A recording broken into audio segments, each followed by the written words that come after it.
I'm going to get in Major Mohammed Ali Shah. Is this actually a long-lasting solution? Or should we, at this point of time, in the interim period, bring about Citizenship Amendment Act? And if this is not the solution, is there an alternative that you can suggest to the government that is then going to be taken forth as a policy matter?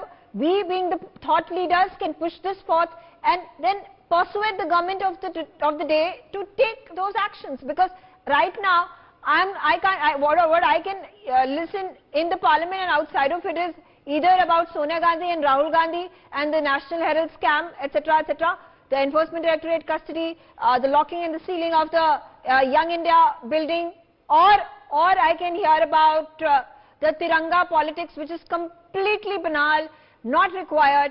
What is required is the focus on the Hindus that get killed every day. Yesterday there is a woman who's destitute, who's poor, she is Hindu incidentally, and she's been raped and she's been killed after that. The child is sitting by the body seeking for help. Now that's the status of Hindus. Why not any voice being raised in the parliament, whether from either from the opposition or from the government side? Okay, Megha, firstly, let me begin first with the 2 points that you brought out, then I will come to the main point, the Tiranga politics. That I think is so frivolous, the entire politics around Tiranga. I think people who are opposing it, people who are not very happy putting the Tiranga, I see no reason they should take pride, because... And unfortunately, those are the headlines that we are playing. Unfortunately, we are also playing those are the headlines that we are playing on our channels. Those are the headlines in our newspapers, on our digital media, which is sad, because the important subjects such as these, where people are being killed, Hindus are being killed, are not taken up. Citizenship Amendment Act is not being implemented. Why is it that it has been put in the back burner? Is it actually the solution and a larger concrete solution to the problem of this systematic culling of Hindus, of minorities that live in Pakistan or on the other side, eastern border in Bangladesh? I got your point, Megha. I got that, and I'm coming to that as well. So now, second point you raised was of the National Herald issue. Again, about that, I feel it doesn't matter which family a person is born in. What a person does actually on ground really matters, whether you are from the government or from the opposition. If there is an ED case, if there is a corruption charge against you, I think you should be ready to face the music, and the rules apply for everyone. Now, thirdly, coming back to CAA, which is a very, very sensitive matter, I think it's about time. It's very, very important for the government to come forward and communicate to the citizens clearly. Because we saw that in the CAA protest, we saw that in the farm protest, we saw that in the Agniveer. Agniveer, if you ask me, I think it's a very, very good scheme. But there were a lot of protests. Similarly, CAA, when there is that, there were a lot of rumor mongering that they're going to take away citizenship of the Muslims. But I feel that they may not be anything like that sort. If you're giving citizenship to the Hindus from Bangladesh, most welcome, and that way we would be protecting their interests. Yes, we must, but always that is the way forward. But also I would recommend to the government to also include prosecuted Muslims in the CAA. You will, if they're not being prosecuted, fine, they will not apply for citizenship. The Bangladeshi minorities are most welcome to settle in India, and they will get full protection over here. They'll feel fully at home. But it's very important for the communication channels with the government and the armed public, the awam, to be open so that people do not come. Otherwise, they would be again doing cry and protest. As long as people, the Indian Muslims, are secure, they are told by the government, listen, no one's rights are going to be taken away. You all are Indian citizens. You all are proud Indians like anybody else. Don't worry on that account. You can be just assured.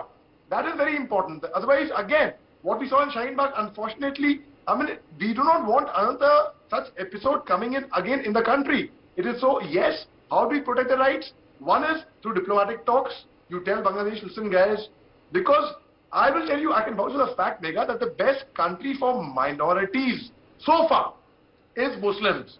But then when you have agitations because of misunderstanding, rumor mongering, miscommunication, and the rumor mongering comes from where?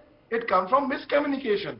When people would not have faith in the government, unfortunately, every person should have faith in the government irrespective of whichever country you are from. When you have someone governing you, like the way we have faith of a head of a family, we know the head of a family will only have the best of intention for us. We will not give anyone stepmotherly treatment.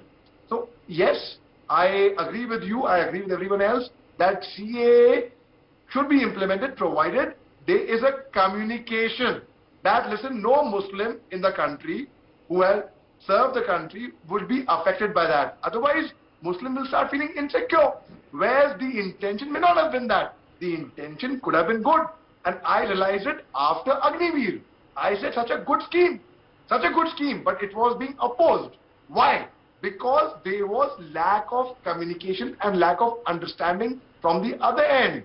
You talk about farmers' protest. Okay, Major Ali, would it be fair for an individual to be asked to pack bag and baggage the family, their ancestors, their forefathers, they've all lived over there for decades and decades together, and suddenly with this kind of upheaval that is being witnessed when it comes to the communal violence that is taking place, when it comes to the polity that is being controlled at this point of time by certain political parties that are dominated by these extremist Islamists, would it be fair for a family, whether it is Hindu, Christian, Muslim, to then pack their bags, be uprooted from their land and then be plunged into another country, another foreign land and start off from scratch? I'm glad you asked this question, Megha. I was hoping that you asked this. In fact, it would be very unfair. Look at the exodus of the Kashmiri Pandits from Jammu Kashmir. Highly condemnable, reprehensible. It is really, really sick actually. So now, that is the whole point, you know, the whole point of contention when the CAA was coming. Imagine if someone comes to you, Megha, and your forefathers lived here, you are a proud Hindu, you are a proud Indian, and then someone says you will be losing your citizenship overnight, and this misnomer spreads, and you find people because of lack of communication, you start believing in it. You will be worried. You will say, no, I'm a proud Indian, how can anyone take me out? And that was the problem that when CAA was being introduced. That is the problem why it led to such massive uproar and this massive protest. And who took advantage of it? Organizations like PFI, which is likely to be banned very soon. So these are the nefarious organizations come and take advantage of it. That is why it is very, like in any relationship, Megha, be it of a couple in a marriage, be it of a parents, trust and communication. These are two essential pillars of any relationship, be it with the government and the citizens. So when you are trying to protect the minorities of Bangladesh and other countries, very important at the same time. Again, now the Muslims in India felt that, okay, it's being discriminatory. Why is Muslims' names not being announced? The answer to that, the government said that, okay, because not the government, but people like Sumit Peer or, you know, they are people who would really come forward. They said that, you know, because Muslims have other countries to go to, like they can go to Saudi Arabia, they can go to Dubai, UAE, other countries, but Hindus have only limited countries to come. Okay, if that's the case, then, you know, I would say let's handle it amicably, maturely, include the Muslims. Muslims would not want to then come to India. Muslims would want to then go to some other country, then if that's the case. So it should not, I should not. Okay. The solution is not as simplistic as CAA. There is a lot of complexity in it, and there needs to be at this point in time a roadmap that needs to be built by the Government of India, and it should be followed up by the Ministry of External Affairs.